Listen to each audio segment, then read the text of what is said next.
in the effort of collaboration to make standards better. The other thing I wanted to mention, I touched on, is the foreign currency. The foreign currency, like I said, I requested, or I'm challenging you all to go back to your offices, to go back to your houses, and map the US dollar with the Indian rupee, and map the US dollar with Korean won, or with the Malaysian ringgit, whatever you want to map it, and see the difference. The volatility between US dollar and all these currencies is exactly the same. But what India has done with the AS11 is not seen very favorably by the rest of the world. They are extremely worried with the Indians taking a decision on their own and changing the accounting standard, whilst the world is trying to solve it. Again, Korea is also equally affected by the foreign currency movement, and they are leading the effort in changing the foreign currency standard. Our AS11, our IFRS standard, IAS21, is being changed, and the country that is leading the effort is South Korea. And you know, I just want to let you know, South Korea is adopting IFRS right now. After adoption of IFRS, which is going to start in April 1, 2011, they are going to actively change the accounting standard for AS11 or the equivalent IFRS 21. And that model is being appreciated by the world over, because you need to participate, then change the thing, rather than protesting from the sidelines. Revenue recognition, I know that there is a big issue in the construction industry and IAS in the revenue recognition standard. India is not the only one who has the problem. That problem is virtually there in the entire construction industry in the world. And we at the IASB are fully aware of it, but what we are looking is, give us ideas, give us solutions. Those solutions and those ideas will be useful in making a standard that is useful to all of us. If India decides to carve out IFRIC 15 because Indians do not like it, that's only solving the problem locally. But there is a global problem that can be solved, and India can take the leadership. So I'm again and again harping on this issue, because like Mohan said, out of the 150 people at IASB, I'm sad to say I'm the only Indian passport holder in the entire IASB.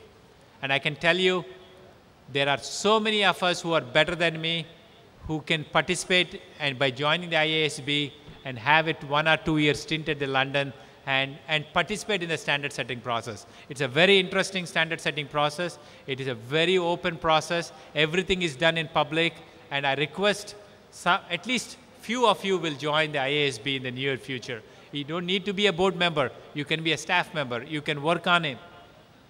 You can work on a particular standard and make a difference. And that, I think, it's a very fulfilling exercise.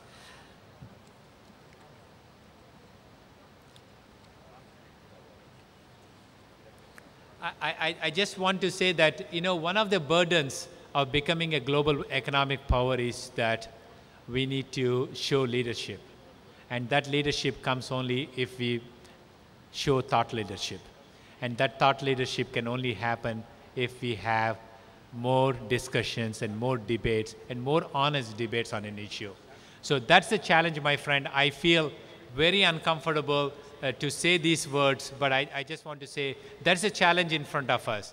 In 5 years from now, I expect India to have more participation at the IASB, more participation at the international standard setting process. And like Mohan said, the beginning is today, and I request you all to please consider that aspect, because otherwise India is going to be left behind. Countries like Malaysia, countries like South Korea are going to take lead over us, and that's something as an Indian I cannot stand thinking about it. So I need your help.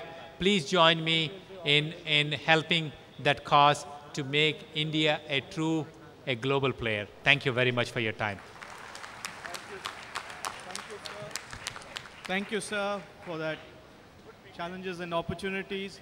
And for a quick summation, may I call upon Chair K. Raghu. Please note that we will continue the next session immediately after this. Dr. Girish Ahuja will be the next speaker. So members, please stay on. Friends, I think we had a very interesting session. The message is very clear. The IFRS revolution is sweeping across the world, and we have no choice. We have to align with what is happening globally.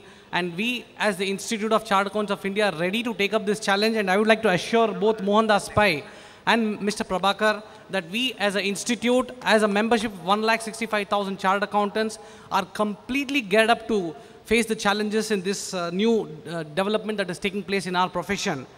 Very rightly, both the speakers have said there are plenty of opportunities for all the chartered accountants here.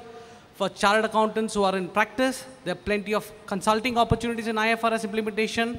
For chartered accountants who are in the industry, they could be a part of the transition teams. And for the young chartered accountants, there are plenty of global opportunities. And as Mohandas Pai rightly put it, India could be the next hub for IFRS professionals in the world. I would like to take the challenge on behalf of all the members present to you that we as a profession are completely prepared, completely geared up, and we, the Institute of Chartered Accountants of India, are empowering the members to usher in this revolution. We have launched the e-learning programs on IFRS, which have been a big success.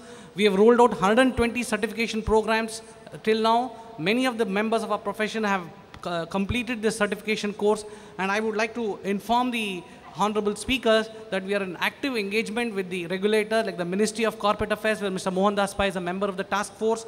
We have been closely working with them. The ministry has announced the roadmap for IFRS implementation in the country, and I'm extremely happy to inform you, Mr. Prabhakar, that the Institute of Chartered Accountants of India, the Accounting Standard Board, I have had the opportunity to be a part of this convergence progress program.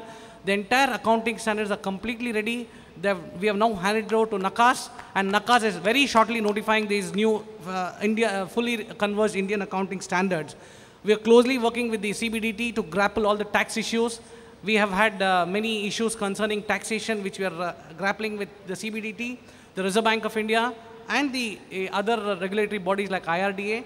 And we are very confident that from 1st of April 2011, we as a profession are completely prepared to see that we carry out a smooth convergence in India, because absolutely essential for all corporate entities in India to align with what is happening globally. I would like to thank both of them for an excellent session, for having taken us through the global scenario, what is happening on the IFRS front. And I'm sure we will not be left behind. All of us together as a team of 1,65,000 chartered accountants would be a part of this IFRS revolution. Thank you. Thank you, Chair. And to present mementos on our behalf, may I call upon S. Venugopal, Chartered Accountant, Event Manager for this regional conference and a past chairman of our branch,